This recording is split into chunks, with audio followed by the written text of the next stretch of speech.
மாட்சிமை, மகிமை என்பதை நீங்க 3 மணி நேரம் தியானிச்சிருக்கீங்க. நான் சொல்றது சரிதானே? அல்லேலூயா. அநேகர் மனம் உடைந்து தேவனுடைய சமூகத்துல உங்களுடைய வாழ்க்கையை ஆராய்ந்து பார்த்து, உள்ளத்தை ஆராய்ந்து பார்த்து, இருதயத்தை ஆராய்ந்து பார்த்து, சீர்தூக்கி பார்த்து கர்த்தரோட ஒப்புரவாகிட்டீங்க. இந்த ரட்சிப்பு இலவசம், டோட்டல் ஃப்ரீ, டோட்டல் ஃப்ரீ. நம்ம அதுக்காக எந்த முயற்சியும் எடுக்க வேண்டாம். அதை நமக்கு ஆண்டவர் கொடுத்துட்டார். இப்போ நீங்களும் நானும் அவருடைய சொந்த பிள்ளைகள். That is we are the children of God அப்படின்னு சொன்னா நாம அவருடைய சொந்த ரத்தத்தால மீட்கப்பட்டு விட்டோம். அல்லது we have a blood relationship with Almighty God. இதை நம்ம ரியலைஸ் பண்ணணும். ரட்சிப்பை அனுபவிக்க வேண்டும். கேட்டு விட்டுறக்கூடாது. நான் சொல்றது உங்களுக்கு புரியுதா? ரட்சிப்பை என்ன செய்யணும்? நம்முடைய வாழ்க்கையில அனுபவிக்க வேண்டும். அது என்னன்னா ஒரு ரிலேஷன்ஷிப், ஒரு உறவு. அது தகப்பனுக்கும் மகனுக்கும், தகப்பனுக்கும் மகளுக்கும் உள்ள ஒரு உறவு. அது பிரிக்க முடியாத உறவு. அந்த உறவை பிரிக்க முடியுமா? பிரிக்கவே முடியாது. அப்படிப்பட்ட ஒரு உறவை நமக்கு கொடுத்திருக்கிறார். இப்போ மகன் மகா அவருடைய பிள்ளையா வாழணும். It is our responsibility. Hallelujah. This is our responsibility. அவருடைய மகனா மகளா இந்த உலகத்துல வாழணும். எப்படி? மீட்கப்பட்ட, ரட்சிக்கப்பட்ட, மனம் திரும்பின, மீண்டும் மீண்டும் மனம் திரும்புகின்ற ஒரு மகனா மகளா வாழணும். அதுதான் விசுவாச வாழ்க்கை. ஹalleluya, ஹalleluya, ஹalleluya. இன்னைக்கு what is faith? விசுவாச வாழ்க்கை என்றால் என்ன? அதை பற்றி தான் நம்ம இப்போ தியானிக்க போகிறோம். 3 தலைப்பு. ஒன்று விசுவாசமும் தேவ நீதியும், விசுவாசமும் சோதனையும், விசுவாசமும் ஜெயமும். 3 செய்தி. இந்த 3 செய்தியும் என்னுடைய வாழ்க்கை அனுபவங்கள். நான் பர்சனலா ஆண்டவர் சமூகத்துல பெற்றுக்கொண்ட அந்த ஸ்லாக்கியத்தை தான் உங்களோடு கூட பகிர்ந்து கொள்ள வந்திருக்கிறேன். சோ அன்பான தேவனுடைய பிள்ளைகளே, உங்களுடைய செவிகளை, அதாவது உங்களுடைய காதுகளை உங்களுடைய இருதயத்தோட இணைத்து கொள்ளுங்க. நான் ஏன் இதை சொல்றேன்னா, காது கேட்கும், இருதயம் எங்கேயோ போயிடும். அதனாலதான் நான் திரும்ப திரும்ப சொல்றேன், இந்த நாள் நம்முடைய வாழ்க்கையை மாற்றி போடுகிற ஒரு நாள். ஹalleluya, ஹalleluya. கர்த்தர் நாமம் என் புகலிடமே, கருத்தோடு துதித்திடுவே. கர்த்தர் நாமம் என் புகலிடமே, கருத்தோடு துதித்திடுவே. யெகோவா ஈரே, எல்லாமே பார்த்துக் கொள்வீர். யெகோவா ஈரே, எல்லாமே பார்த்துக் கொள்வீர். கலங்கலப்பா, கலங்கலப்பா, கலங்கலப்பா, கலங்கலப்பா. நாமம் என் புகலிடமே, கருத்தோடு துதித்திடுவே. நாமம் என் புகலிடமே, கருத்தோடு துதித்திடுவே. பாருங்க, நம்முடைய ஆண்டவருடைய பிரசன்னத்தை நிரம்பி இருக்கிறது. ஹalleluya, ஹalleluya. நம்ம என்ஜாய் பண்ணி அதை அனுபவிக்கணும். ஹalleluya. அவர் சொல்றாரு, எல்லாத்தையும் நான் பார்த்துக் கொள்வேன். You don't worry about your faith and his life. ஆண்டவர் திரும்ப திரும்ப சொல்றாரு, நீ பயப்படாத, நான் உனக்கு துணை நிற்கிறேன், நான் உன்னை நடத்துவேன். அன்பான தேவனுடைய பிள்ளைகளே, யோவான் 1 அதிகாரம் 12 நமக்குரிய அந்த உரிமை சொல் இருக்குது.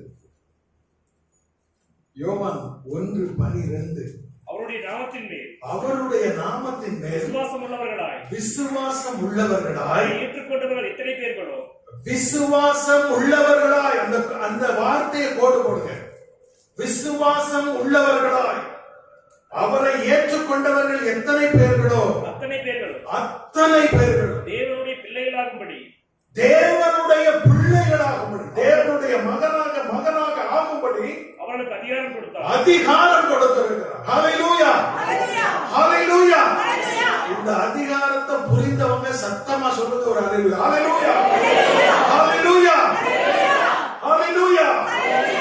1984ஆம் ஆண்டு 15ஆம் தேதி மே மாதம் ஒரு 9 மணி இருக்கும். இயேசு என்னை நேரடியா சந்தித்தார். ஒரு மைதானத்துல ஒரு மூலையில எங்கேயோ ஒரு இளைஞனை போல எங்கேயோ ஒரு மூலையில எந்த ஒரு சிரத்தையும் இல்லாம நான் நின்று கொண்டிருக்கும் போது இயேசு என்னை சந்தித்தார். என்னிடத்துல என்ன அநியாயத்தை கண்டு என்னை விட்டு விலகி போகிறார் அப்படி கேட்டார். உனக்கு நான் என்ன அநியாயம் செய்தேன், என்னை விட்டு ஏன் நீ விலகி போகிறார்? திரும்ப 3 முறை என்னை பார்த்து கேட்டார். நான் உடைஞ்சு என் வாழ்க்கை ஆண்டவருக்கு ஒப்புக்கொடுங்க. ஹல்லேலூயா. இயேசு எனக்குள்ள வந்தார். என் வாழ்க்கையை டோட்டலா மாத்திட்டார். டோட்டலா என்னுடைய கண்ணோட்டம், என்னுடைய சிந்தனை, என்னுடைய செயல்திறன், எனக்கு உண்டான சகல சிந்தனையும் இயேசு மாற்றிவிட்டார். ஹல்லேலூயா, ஹல்லேலூயா. இந்த அதிகாரம் உங்களுக்கு வேணுமா? முழு இருதயத்தோட ஆலயத்துக்குள்ள உட்கார்ந்து தேவனுடைய வார்த்தையை தியானிங்க. கர்த்தர் உங்களோடு பேசுவார். ஹல்லேலூயா. விசுவாச வாழ்க்கை என்பது ஒரு அர்ப்பணிப்பு. It is a commitment. It is our commitment. God has committed himself and his son to the world. சர்வவல்லமுள்ள தேவன், நீங்க பாத்தீங்கன்னா யோவான் 3:16 சொல்லப்பட்டிருக்கிறது. அந்த வசனத்துல நம்ம என்ன பார்க்கிறோம் அப்படின்னா, தேவன் அவருடைய நாமத்தின் மன்னிக்கவும் சொல்லுங்க வாசிங்க. தேவன் தம்முடைய ஒரே பேரான குமாரனை விசுவாசிக்கிறவன் எவனோ அவன் கெட்டு போகாமல் நித்திய ஜீவனை அடையும்படிக்கு அவரை தந்தருளி இவ்வளவாய் உலகத்தில் அன்பு கூர்ந்தார். குமாரனை விசுவாசிக்கிறவர். ரொம்ப மைனூட்டா கவனிங்க. நம்முடைய விசுவாசம் யார் பேர்ல இருக்கணும்? விசுவாசம்னா என்ன தெரியுமா? விசுவாசம் என்பது ஒரு நம்பிக்கை, அசைக்க முடியாத ஒரு நம்பிக்கை. That is a hope.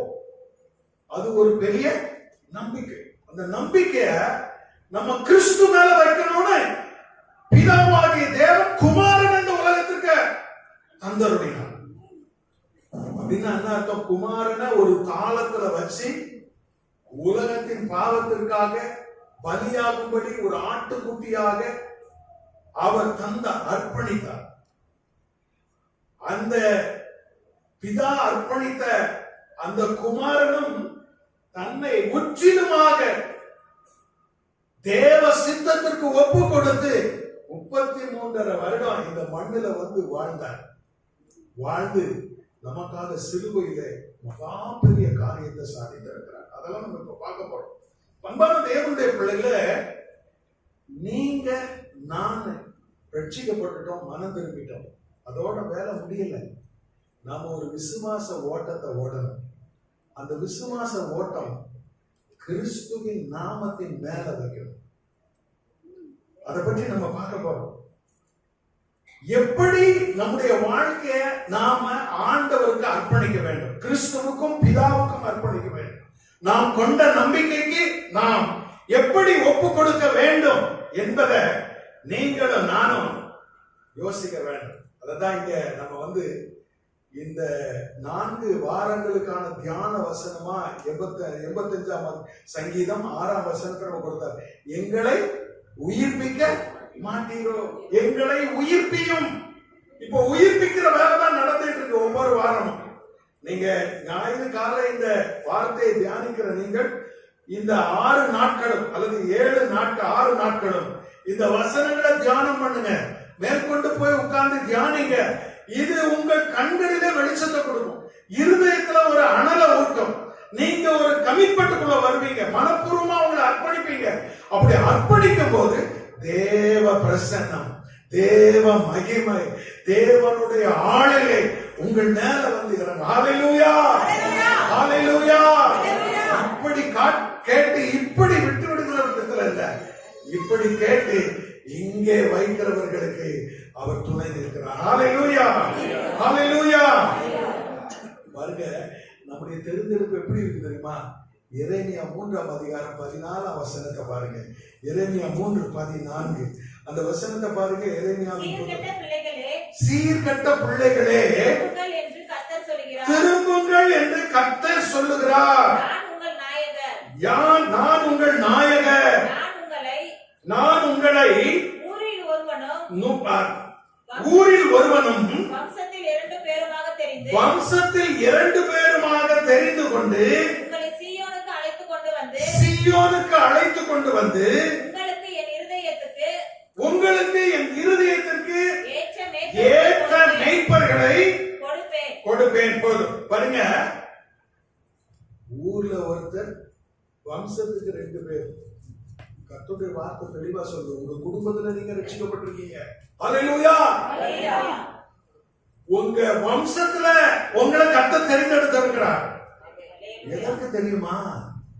நீங்க அவருக்கான சாட்சியா வாழ்ந்து மற்றவங்களையும் ஆதாயம் செய்யும்படி அவருடைய இரத்தத்தால் உங்களை கழுவி சுத்திகரித்திருக்கிறார்.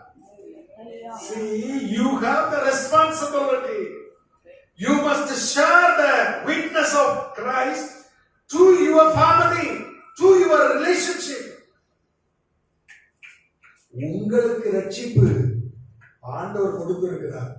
உங்க குடும்பத்துல ஒருத்தர், உங்க வம்சத்துல 2 பேர் ஆண்டவர் உங்களை தெரிந்தெடுத்திருக்கிறார்.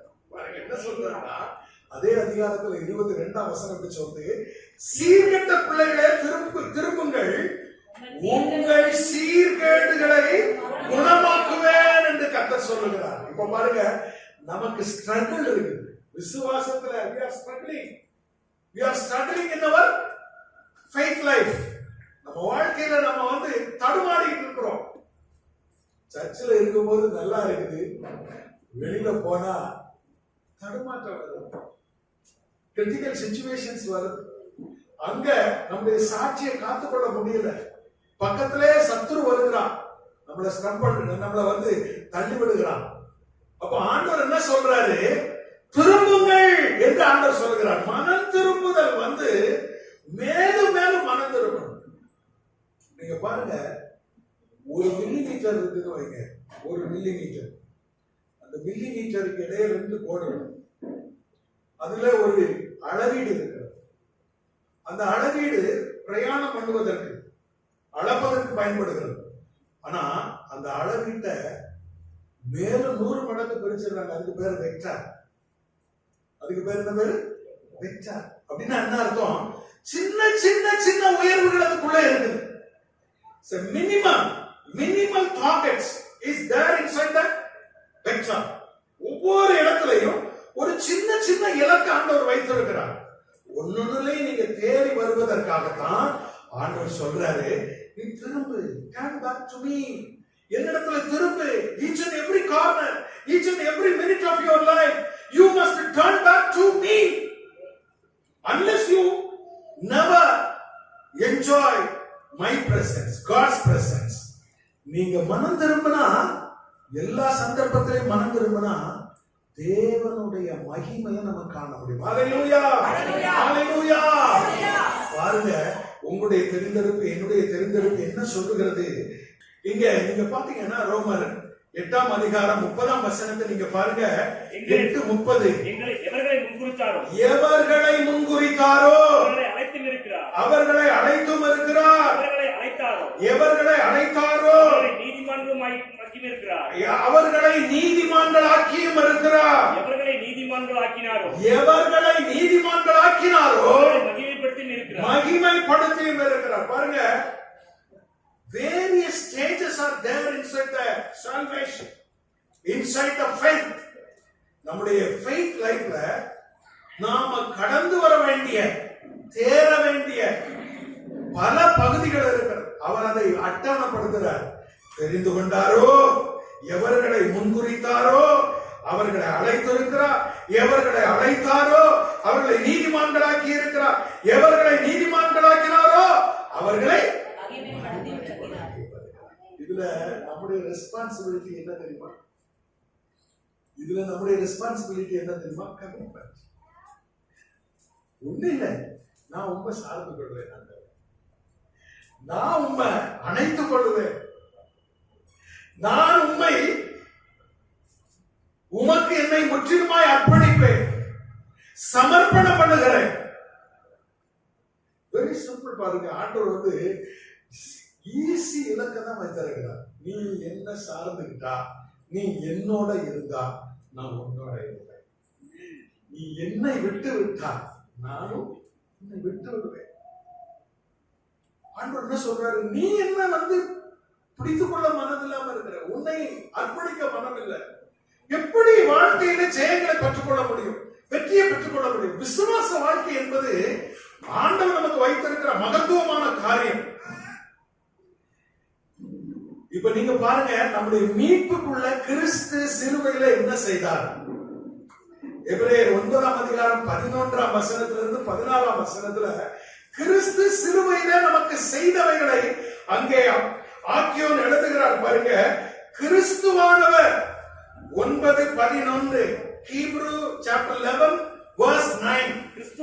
கிறிஸ்துவானவர் வரப்போகிற நன்மைக்குரிய பிரதான ஆசாரியராய் வெளிப்பட்டு வரப்போகிற நன்மை நம்ம வாழ்க்கையில we are going to enjoy. வரப்போகிற அந்த குட்னஸ், நன்மைய கிறிஸ்து சிலுவையில ஏற்கனவே சம்பாதித்து விட்டார் 2000 ஆண்டுகளுக்கு முன்னால.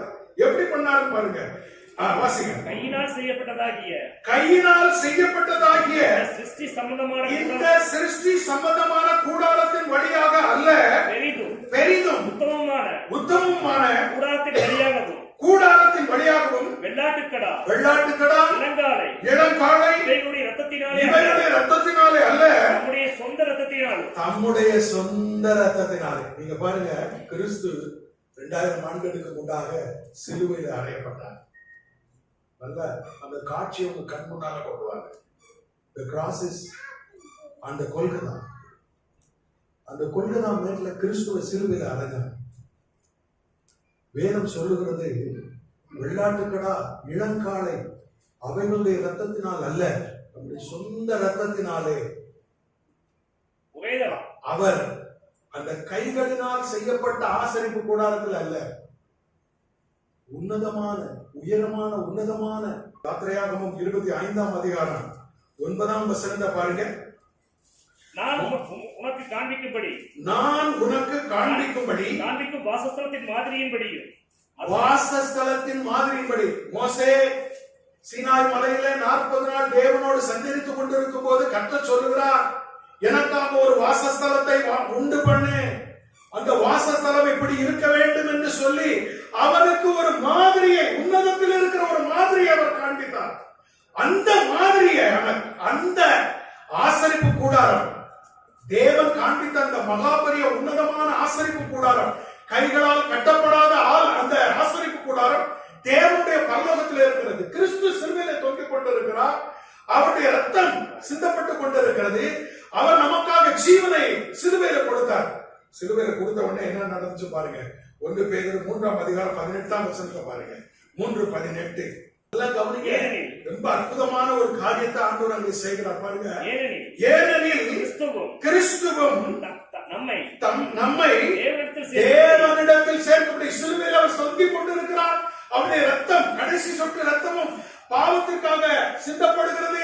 சர்வலோகத்தின் பாவத்திற்காக அவருடைய ரத்தம் சிந்தப்பட்டது என்னுடைய பாவத்திற்காக, நான் செய்த அக்கிரமத்திற்காக, எனக்காக அவர் சிலுவையில் அடித்து ஜீவனை விட்டார். விட்ட உடனே என்ன நடந்துச்சு பாருங்க. இந்த வசனத்தை சொல்றாரு பாருங்க. அநீதியுள்ளவர்களுக்கு பதிலாக நீதியுள்ளவராய் பாவங்களின் நிமித்தம் ஒரு தரம் பாடுபட்டார். அவர் மாமிசத்தில் மாமிசத்தில் கொலை உண்டு. சிலுவையில் அவர் மரிக்கிறார், அவர் கொலை உண்ணப்பட்டார். இப்ப பாருங்க, அவர் உன்னதமான ஆசாரியர். அவர் எப்படிப்பட்ட ஆசாரியர்னா, அவர் தாமே சிலுவையில் தொங்கி தம்முடைய ரத்தத்தை எடுத்துக்கொண்டு ஆவியில் உயிர்ப்பிக்கப்பட்டு மரிக்கிறாரு, ஆவியில் உயிர்ப்பிக்கப்படுகிறார். எங்க போயிறாரு? பிதாவுக்கு முன்னால, அந்த மகிமையான ஆசரிப்பு கூடாரத்துக்கு முன்னால் தம்முடைய ரத்தத்தை அவர் கைகளிலே ஏந்தி கொண்டு சர்வலோகத்தின் பாவத்திற்கான நிவாரணமாக தேவனுடைய சமூகத்திலே உங்களுக்காகவும் எனக்காகவும் அவர் கொலையுண்டவராக ஆவியிலே உயிர்ப்பிக்கப்பட்டு அதை தேவனுடைய மகத்துவமான பரலோகத்தின் பலிபீடத்திலே அவர் செலுத்தி பாவ நிவர்த்தியை உண்டாக்கி விட்டார். பாவ நிவர்த்தியை உண்டாக்கி விட்டார். அவர் செலுத்தின கிரயத்தை பாருங்க. அவர் தன்னந்தனிமையாக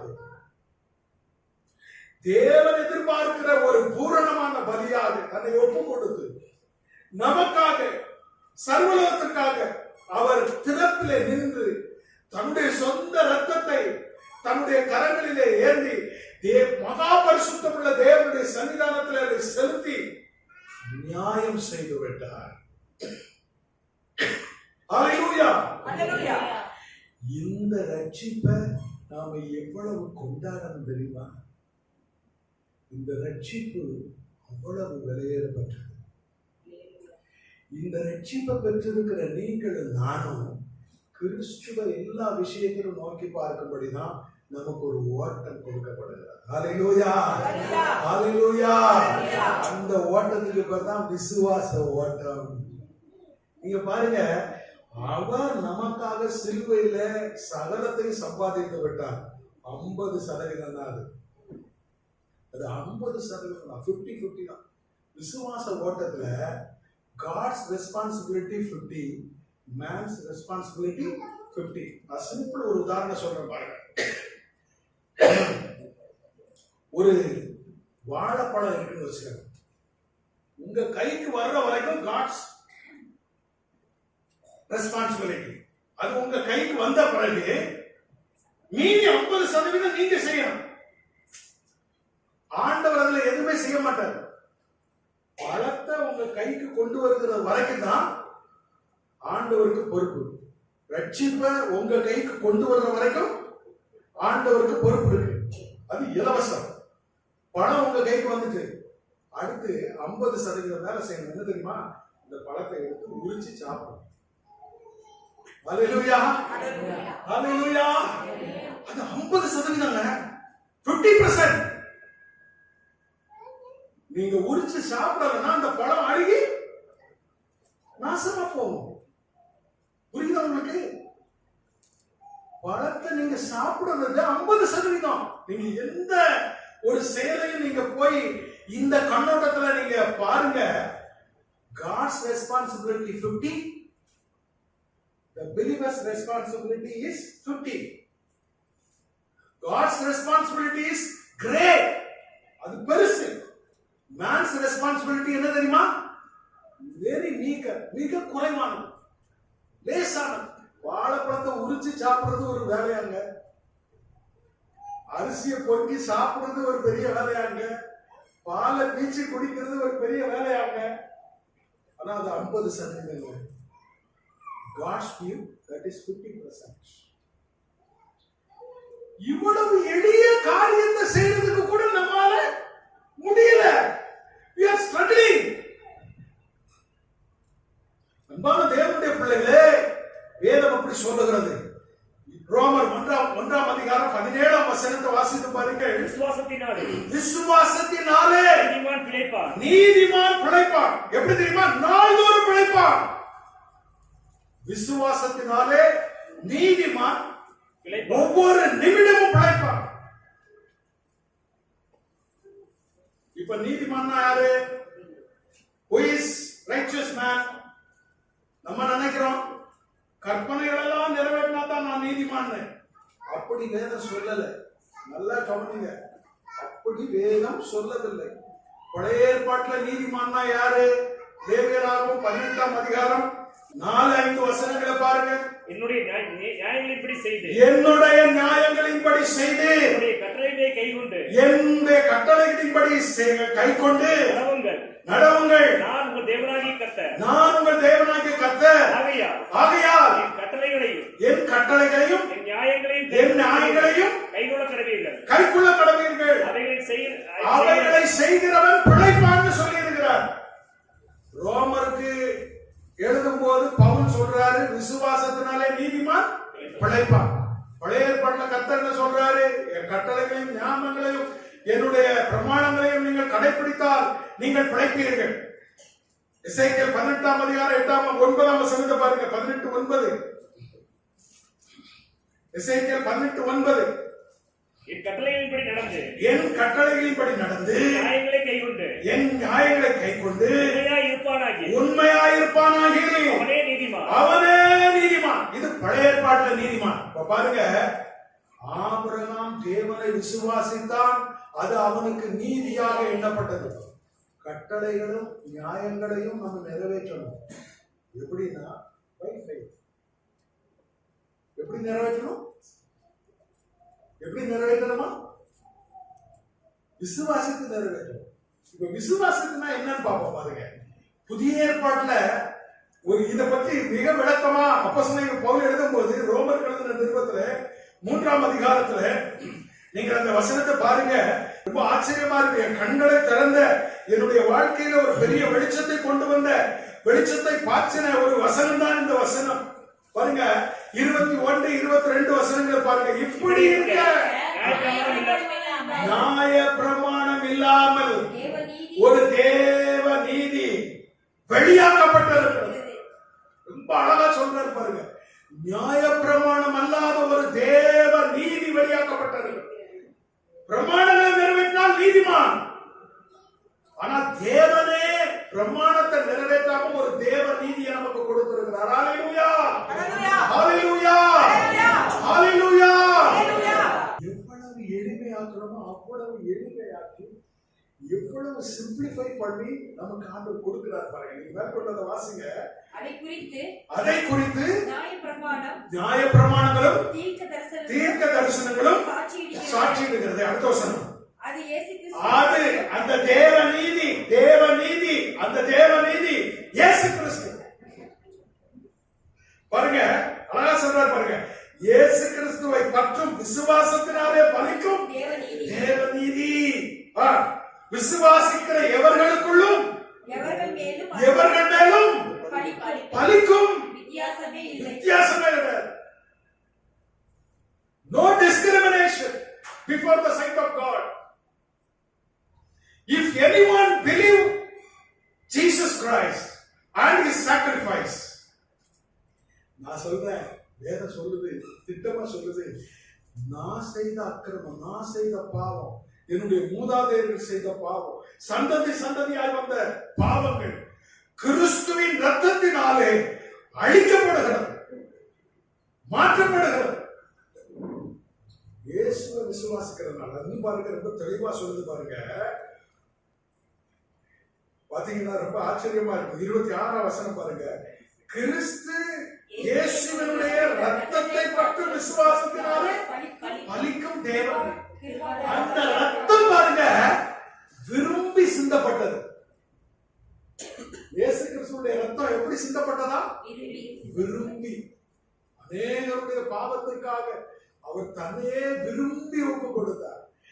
அவர் சொல்றாரு, யோவான் 10ஆம் அதிகாரத்துல சொல்றாரு, என் ஜீவனை கொடுக்கவும் அதிகாரம் பெற்றிருக்கிறேன், என் ஜீவனை எடுத்துக்கொள்ளவும் அதிகாரம் பெற்றிருக்கிறேன். அவர் அந்த ஜீவனை கொடுக்கும் போது ஏதோ நெருக்கடியினால, நிர்பந்தத்தினால, ஒரு நிறைவேற்றணுமே என்ற ஒரு கடமைக்காக அதை செய்யல. He enjoyed himself. அப்படி தன்னுடைய ஜீவனை சிலுவையில கொடுக்க அவர் மகிழ்ச்சியாக, சந்தோஷமாக, மனப்பூர்வமாக அதை ஒப்பு கொடுத்தார். ஏன் தெரியுமா? நீங்களும் நானும் ஆண்டவருடைய சன்னிதானத்தில் வந்து அதுவே பண்ணீங்க, நான் போதும், உடனே தேவ கிருபை பெருகி உங்களை மாற்று. பாருங்க, ஃபெய்த் வந்து ஒரு எஸ்கலேட்டர் மாதிரி. பெரிய பெரிய கடைகள்ல எஸ்கலேட்டர் இருக்கா, சுமை தூக்கி இருக்கா? நீங்க ஃபர்ஸ்ட் படியில போய் நின்ன உடனே அது தானா உங்களை முதல் மாடிக்கு என்ன செஞ்சிடும், கொண்டு போயிடும். நீங்க வித்தவுட் எஃபோர்ட், நீங்க எந்த எஃபோர்ட்டும் போடாம நீங்க எங்க போயிருவீங்க? அடுத்த மாடிக்கு போயிருவீங்க. எந்த மாடிக்கு போனோமோ அங்க போயிருவீங்க. கிரைஸ்ட் நமக்கு அப்படிப்பட்ட ஒரு கிருபாதார பலியாக மாறினார். அவர் பற்றி வேதம் என்ன சொல்றது தெரியுமா? அவர் கிருபையின் மேல் கிருபை, கிரேஸ் அப்பான் கிரேஸ். அன்பான தேவனுடைய பிள்ளைகளே, நாம் பெற்ற ஸ்லாக்கியம் எவ்வளவு பெருசு தெரியுமா? நமக்கு விளங்க மாட்டேங்குது. நமக்கு கிடைச்சிருக்கிற சம்பத்து எவ்வளவு பெருசு தெரியுமா? இம்மையிலும் மறுமையிலும் சகலத்தையும் நமக்கு கொடுக்கின்ற மகிமை இந்த ரட்சிப்புக்கு உண்டு. ஹல்லேலூயா, ஹல்லேலூயா. உன்னே ஒன்னு ஆண்டவர் சொல்றாரு, மகனே மகளே, நீ என்ன மட்டும் நம்ப, என்ன மட்டும் நம்ப, என் பிள்ளைய நடந்துக்கோ. நீ முரட்டுத்தனமா நடக்காத, சாப்பிட்டா நட, பொய் சொல்லாத, உண்மையை பேசு, யதார்த்தமா இரு, உன் கண்ணை அலைய விடாத, உன் சிந்தையில துர் இச்சைகள் நிரப்ப விடாம பார்த்துக்கோ. என்னோட நிலை, என்னோட நீ இரு, நான் உன்னோட இருப்பேன், உனக்குள்ள இருப்பேன், நான் உன்னை மேன்மைப்படுத்துவேன். அப்படியே ஆண்டவர் சொல்றாரு. அன்பான தேவனுடைய பிள்ளைகளே, விசுவாசம் என்றால் டோட்டல் சப்மிட்மெண்ட், டோட்டல் சப்மிஷன் தான் விசுவாசம். நீங்க விசுவாசத்தை பத்தி நம்ம பார்க்கும்போது, நீங்க ஆபிரகாமை பற்றி நீங்க பாத்தீங்கன்னா, ஆபிரகாமை பற்றி அங்க சொல்லி இருக்குது பாருங்க. ரோமர் 4ஆம் அதிகாரம் 3ஆம் வசனம் சொல்லுது பாருங்க. வேத வாக்கியம் என்ன சொல்லுகிறது? ஆபிரகாம் தேவனை விசுவாசித்தான், அது அவனுக்கு நீதியாக எண்ணப்பட்டது. பாருங்க, 5ஆம் வசனத்தை பாத்தீங்கன்னா, ஒருவன் கிரியை செய்யாமல் பாவியை நீதிமானாக்குகிறவரிடத்தில் விசுவாசம் வைக்கிறவனா இருந்தால் அவனுடைய விசுவாசமே அவனுக்கு நீதியாக எண்ணப்படும். பழைய ஏற்பாட்டுல இந்த விசுவாசம் இருக்கு, பிரமாணமும் இருக்கு, விசுவாசமும் இருக்கு. ஆனா இந்த ஆபிரகாம் விசுவாசத்தை எடுத்துக்கிட்டாரு, பிரமாணத்தை தானா நிறைவேற்றார். If you commit yourself for the Lord's righteousness, நீங்க தேவ நீதிக்கு உங்களை ஒப்பு கொடுத்தீங்கன்னா, தேவனுடைய நீதி முழுவதையும் செய்ய ஆண்டவர் உங்களுக்கு உதவுவார். ஹல்லேலூயா. இதுதான் நம்முடைய பெரும் ரகசியம். பெரிய ரகசியம் என்ன தெரியுமா? நாம் தேவனை கிறிஸ்துவை விசுவாசிக்க, அவரிடத்தில் அன்பு வைக்க, நீங்களும் நானும் அவர்களே மகிழ்ந்திருப்போமே, ஆனால் அவர் எல்லாவற்றையும் செய்ய நமக்கு பலன் அருளுகிறார். 1 கொரிந்தியர் 13ஆம் அதிகாரம் 13ஆம் வசனத்தை நீங்க பாருங்க. இப்பொழுது விசுவாசம், நம்பிக்கை, அன்பு மூன்றும் நிலைத்திருக்கிறது. இன்னைக்கு புது உடன்படிக்கை விசுவாசிக்கு கர்த்தர் என்ன சொல்றார் தெரியுமா? விசுவாசமாயிரு, நம்பிக்கையாயிரு, அன்பாயிரு. மூன்று காரியத்தை சொல்றார். Be faithful, be humble, and be love each other. அதான் நம்ம சொல்றோம். மூணே காரியம் தான் சிம்பிளா சொல்றது. இந்த காலை வேளையில என்னை கேட்கிற அருமையான தேவனுடைய பிள்ளைகளே, லெகுவா விசுவாச ஓட்டத்தை ஓட முடியும். அன்றாட வாழ்க்கையில பைக்ல போகும்போது விசுவாசித்து ஓட்டலாம், வேலை செஞ்சுட்டு இருக்கும் போது விசுவாசித்து வேலை செய்யலாம், சமையல் பண்ணும்போது தேவ பிரசன்னத்தால நம்ம ஆண்டவர் விசுவாசத்தை ஜெயம் பெற முடியும்.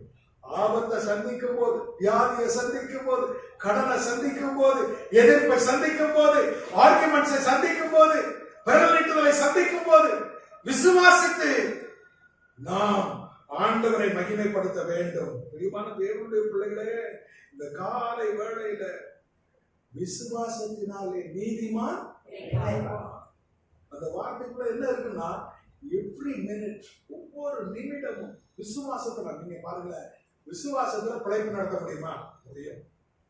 பிழப்புனா நம்ம என்ன நினைக்கிறோம்? பணம் சம்பாதிக்கிறத பத்தி மட்டும்தான் நினைக்கிறோம். பணம் சம்பாதிக்கிறது இல்லைங்க. பணம் நீங்க ஆரோக்கியத்தை சம்பாதிக்க முடியுமா? ஆரோக்கியத்தை சம்பாதிக்க விலை கொடுத்து வாங்க முடியுமா? ஆரோக்கியம் விட்டமின் டேப்லெட், ஆரோக்கியம் டேப்லெட் 1, ஆரோக்கியம் 2 டேப்லெட் வாங்க முடியுமா? வாங்கவே முடியாது. பராமரிப்பை வாங்க முடியுமா? வாங்க முடியாது. பார்வையை வாங்க முடியுமா? சைட்டை வாங்க முடியுமா? வாங்க முடியாது. அதுக்கு கரைவை கொடுக்க முடியாது. ஹார்ட் பீட்டை வாங்க முடியுமா? முடியாது.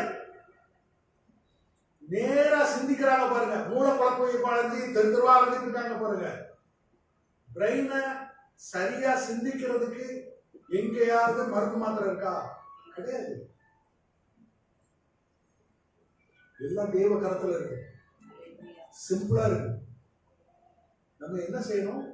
நாம ஆண்டவரை விசுவாசிக்கணும். What is faith? ஒரு நுணுக்கமான காரியத்தை நம்ம கற்றுக்கொள்வோம். எபிரேயர் 11ஆம் அதிகாரம் 1ஆம் வசனத்தை பாருங்க. விசுவாசமானது நம்பப்படுகிறவைகளின் உறுதியும் காணப்படாதவைகளின் நிச்சயமுமாய் இருக்கிறது. இதுல என்ன இருக்குன்னா, விசுவாசம் என்பது ஒரு பணம் போன்றது. பணம். நான் உங்களுக்கு அந்த காசை எல்லாரும் பார்த்திருக்கோம். இருந்தாலும் நீங்க பாருங்க. It is money. It has two sides. ரெண்டு பகுதி இருக்கு. ஒன்று அதிகாரம். அது எப்படி இருக்கும்னா, தேச பிதாவினுடைய படம் இருக்கும், அரசாங்கத்தினுடைய முத்திரை இருக்கும், ஒரு மதிப்பு இருக்கும். இன்னொரு பக்கத்துல அந்த பணத்தினுடைய மொத்த மதிப்பு இருக்கும், கவர்னருடைய கையெழுத்து இருக்கும். இது இருந்தா இது ஒரு வாக்கு. இதை வச்சு நமக்கு தேவையானதை நம்ம பெற்றுக்கொள்ள முடியும். பாக்கெட்ல வச்சுட்டு நம்ம ஈஸியா என்ன செய்ய முடியும்? பயன்படுத்த முடியும். உலகத்தினுடைய சகல பொருட்களை வாங்க முடியும். ஃபெய்த்னா என்ன தெரியுமா? அதாவது இந்த வசனத்துல நீங்க பாருங்க, திரும்ப ஒருமுறை அந்த வசனத்தை பாருங்க. விசுவாசமானது நம்பப்படுகிறவர்களின் உறுதி. அது என்னன்னா வாக்கு, பிராமிஸ். விசுவாசத்துடைய ஒரு பகுதி என்னது? பிராமிஸ். இன்னொரு பகுதி என்னது? ஹோப். காணப்படாதவனா என்ன தெரியுமா? ஒரு காலத்துல அது நிறைவேறும். நான் உதாரணத்துக்கு ஒன்று சொல்றேன் பாருங்க. ஆதியாகமம் 12ஆம் அதிகாரம் 1-2 வசனங்களை பாருங்க. கர்த்தர் ஆபிரகாமை நோக்கி, உன் தேசத்தையும் உன் இனத்தையும் உன் தகப்பனுடைய வீட்டையும் விட்டு புறப்பட்டு நான் உனக்கு காண்பிக்கும் தேசத்திற்கு போ. பாருங்க, ஆண்டவர் சொல்றாரு, என்ன நம்பி தகப்பனை விட்டு, வீட்டை விட்டு, எல்லாத்தையும் விட்டுட்டு என்ன மட்டும் நம்பி நான் காண்பிக்கும் தேசத்திற்கு போ. என்ன மட்டும் நம்பி வாழ பழகிக்கோ. என்ன மட்டும் நம்பி நீ சார்ந்து கொள். அப்படி நீ சார்ந்துட்டேன்னா நான் உன்னை ஆசீர்வாதமா மாற்றுவேன்னு நான் சொன்னேன். ஆபிரகாம் சொன்னதான் நான் நமக்கு சொல்றாரு. ஆபிரகாம் என்ன செஞ்சார் தெரியுமா? 4-5 வசனங்களை பாருங்க. கர்த்தர் ஆபிரகாமுக்கு சொன்னபடியே புறப்பட்டு போனான். அவன் புறப்பட்டு போனான். லோத்தும் அவனோடு கூட போனான். ஆகையால் ஆரானை விட்டு புறப்பட்ட போது 75 வயதுள்ளவனாய் இருந்தான். ஆபிரகாம் தன் மனைவியாகிய சாராயையும் தன் பகவனுடைய குமாரனாகிய லோத்தையும் தாங்கள் சம்பாதித்திருந்த தங்கள் சம்பத்தை எல்லாவற்றையும் ஆரானையில் சம்பாதித்த ஜனங்களையும் கூட்டிக் கொண்டு அவர்கள் கானான் தேசத்துக்கு புறப்பட்டு போய் கானான் தேசத்திலே சேர்ந்தார்கள். That's all. போ அப்படின்னு சொன்னாரு. போகிறேன் ஐயான்னாரு. போகிறேன்னு சொல்லிட்டு வீட்டுல படுத்துக்கல. பலர் போகிறேன்னு சொல்லிட்டு அவங்கவுங்க வேலைக்கு போவாங்க. ஒரு எஜமானுக்கு 2 ஒரு தகப்பனுக்கு 2 பிள்ளைகள் இருந்தாங்க. மூத்தவனை பார்த்து அப்பா சொன்னாரு, எப்பா வயலுக்கு போனாரு. போகிறேன்னு பாட்டு வீதிக்கு போயிட்டான், கேளிக்கைக்கு போயிட்டான். 2வது மகனை கூப்பிட்டு தோட்டத்துக்கு போனாரு. மாட்டேன்னா. அப்புறம் மனஸ்தாவப்பட்டு அவன் எங்க போனா? தோட்டத்துக்கு போனான். 2 பேர்ல யாரு கர்த்தருக்கு அந்த தகப்பனுக்கு கீழ்ப்படிந்தான்? மாட்டேன்னு சொல்லிட்டு போனவன் கீழ்ப்படிந்தான். போறேன்னு சொல்லிட்டு ஏமாத்துறவன் அவர் தகப்பனை ஏமாத்துறான். ஆபிரகாமுக்கு கர்த்தர் சொன்னாரு போனாரு, போறேன்னா புறப்பட்டு போனான். அதாவது 3ஆம் வசனத்துல உன்னை நான் ஆசீர்வதிப்பேன், நீ ஆசீர்வாதமாய் இருப்பான்னு சொன்னாரு. 4ஆம் வசனம் 5ஆம் வசனத்துல எல்லாத்தையும் விட்டுட்டு போயிட்டாரு. இதான் விசுவாச வாழ்க்கை. இதான் விசுவாச வாழ்க்கை. கர்த்தர் சொல்லிட்டாரு, நான் செய்வேன். கர்த்தர் சொல்லிட்டாரு, அந்த இடத்துக்கு நான் போவேன். எல்லாத்தையும் சேர்த்துட்டு நான் போவேன். ஆபிரகாம் கீழ்ப்படிந்தது 75ல, மகனை பெற்றது 100 வயதுல. அந்த மகனை பெறுவதற்கு 25 ஆண்டுகள் காத்திருந்தார். அதான் ஹோப். ஆண்டவர் சொன்னாரு, நான் உன்னை ஆசீர்வதிப்பேன். 75 வயதுல கீழ்ப்படிந்தான். 76வது வயதுல ஈசாக்கை பெறல. ஈசாக்கை பெறும்போது 100 வயது. அந்த சூழ்நிலை எப்படிப்பட்டது? சாராள் வயது சென்றவளா இருந்தாள், கற்பம் செத்து விட்டது. ஆபிரகாம் வயது சென்றவனா இருந்தான். அவனுக்கு குழந்தை பெறுகிற அந்த வழிபோக்கு நின்று போயிட்டு. ஆனால் கர்த்தர் சர்வ வல்லவர். ஆபிரகாமுக்கு சொன்னபடியே 100 வயதில் குழந்தை கொடுத்தார்.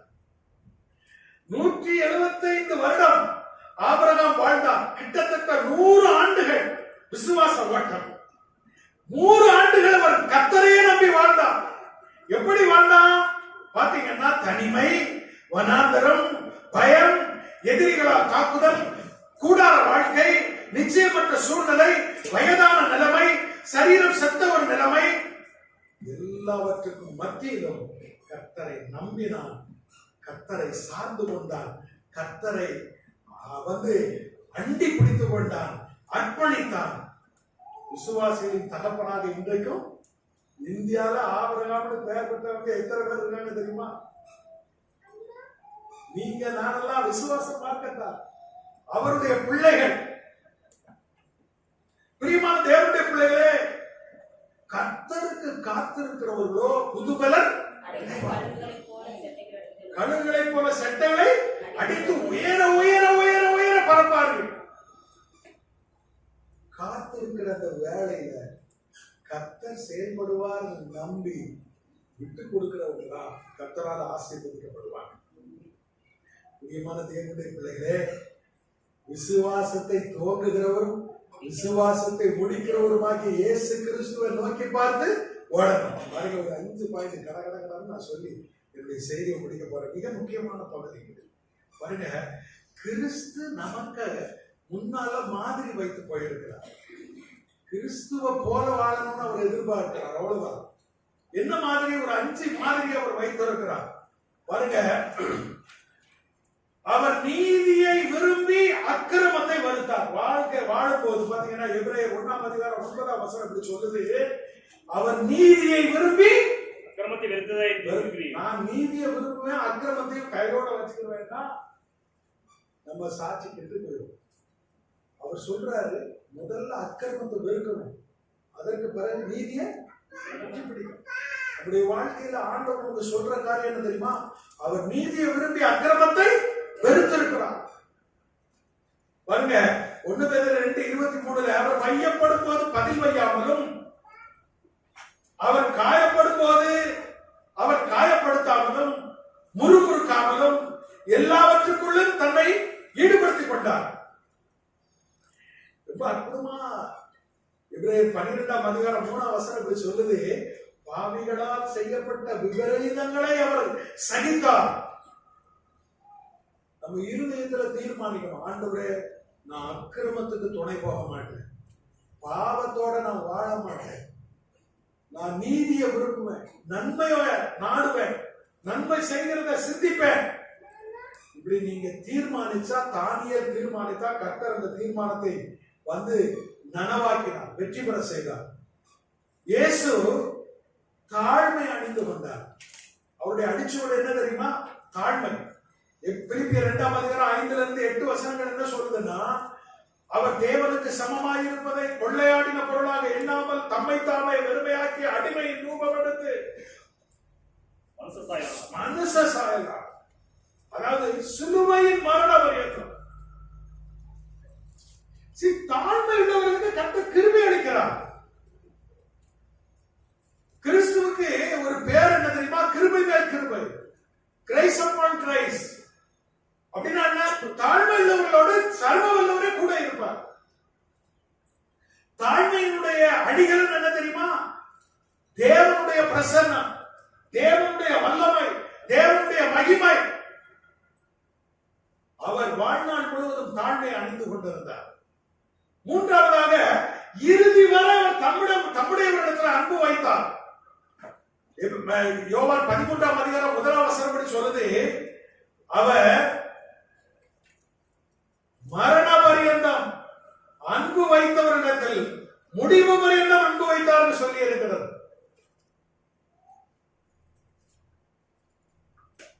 பாருங்க, யோவான் 13:34-35 வசனம் அப்படி சொல்லுது, நான் அன்பாய் இருக்கிறது போல நீங்களும் ஒருவரில் ஒருவர் அன்பாய் இருங்கள். நீங்கள் அன்பாய் இருந்தால் என்னுடைய சீசர்கள் என்று உலகம் கண்டுகொள்ளும். அன்பாய் இருந்தார். ஜெபத்துல தரித்திருந்தார். இயேசு இந்த உலகத்துல வாழ்ந்த போது ஜெபத்துல தரித்திருந்தார். எபிரேயர் 5ஆம் அதிகாரம் 7ஆம் வசனம் அப்படி சொல்லுது, மாமிசத்தில் இருந்த நாட்களில் மரணத்திலிருந்து தம்மை ரட்சிக்க வல்லவரை நோக்கி பலத்த சத்தத்தோடும் கண்ணீரோடும் வேண்டுதல் செய்து விண்ணப்பம் பண்ணி அவர் கீழ்ப்படித்ததினாலே கீழ்ப்படிதலை கற்றுக்கொண்டார். நீங்க பாருங்க, மார்க் 1:35 துவக்கத்துல அவர் வனாந்தரமான இடத்திற்கு தனியாக ஜெபிக்க போனார்.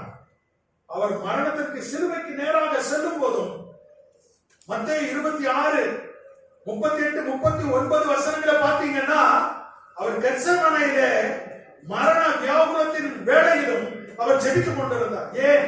சிலுவையில தொங்கும் போதும் கூட பிதாவே இவர்களுக்கு மன்னியும், தாங்கள் செய்கிறது இன்னதென்று அறியாதிருக்கிறார். ஜெபத்திலே ஊறி இருந்தார்.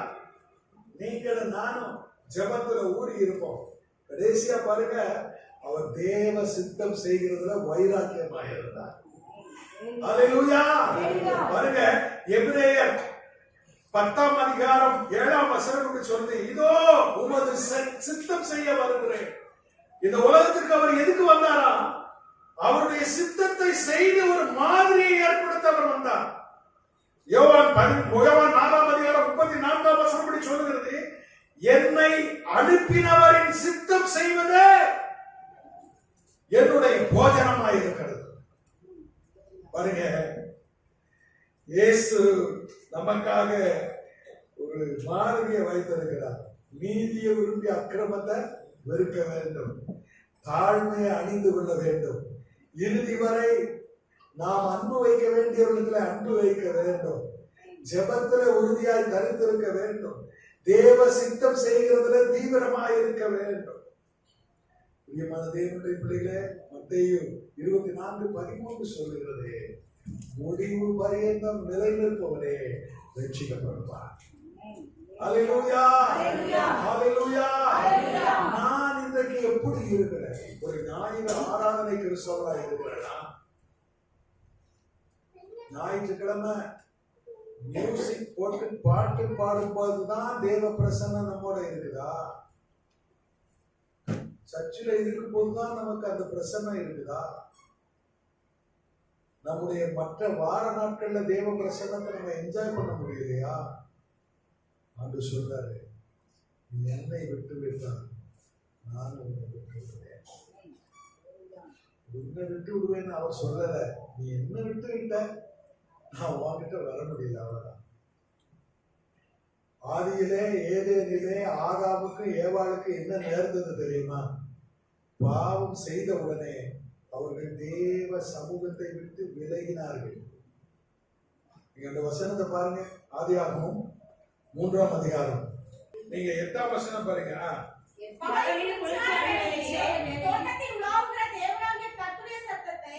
அவர்கள் கேட்டார்கள். அப்பொழுது ஆதாமும் அவன் மனைவியும் தேவனாகிய கர்த்தருடைய சன்னதிக்கு கவனிங்க, தேவன் வந்துட்டாரு. யாரை சந்திக்க வராரு?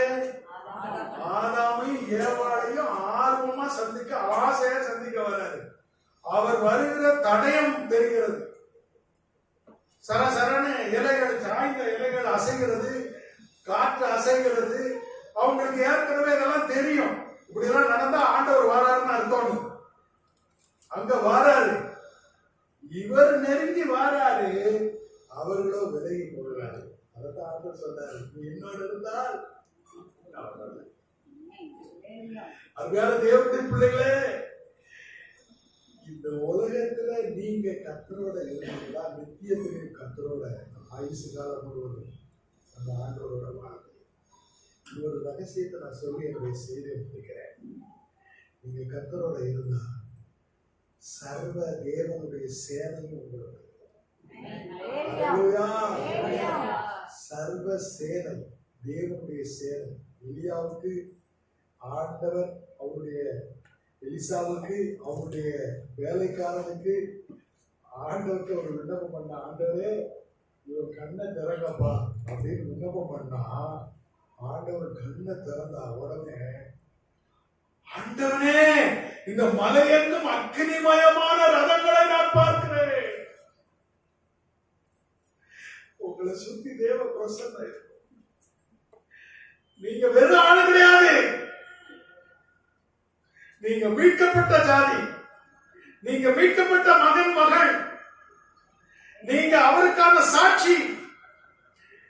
அவர் சொல்றாரு, உன்னை காக்கிறவர் உறங்குகிறதும் இல்லை, தூங்குகிறதும் இல்லை. எழுந்து நிற்போம், எழுந்து நிற்போம். இந்த காலை வேளையிலே ஆண்டவருடைய சன்னிதானத்துல நம்மை ஒப்பு கொடுப்போம். ஹல்லேலூயா.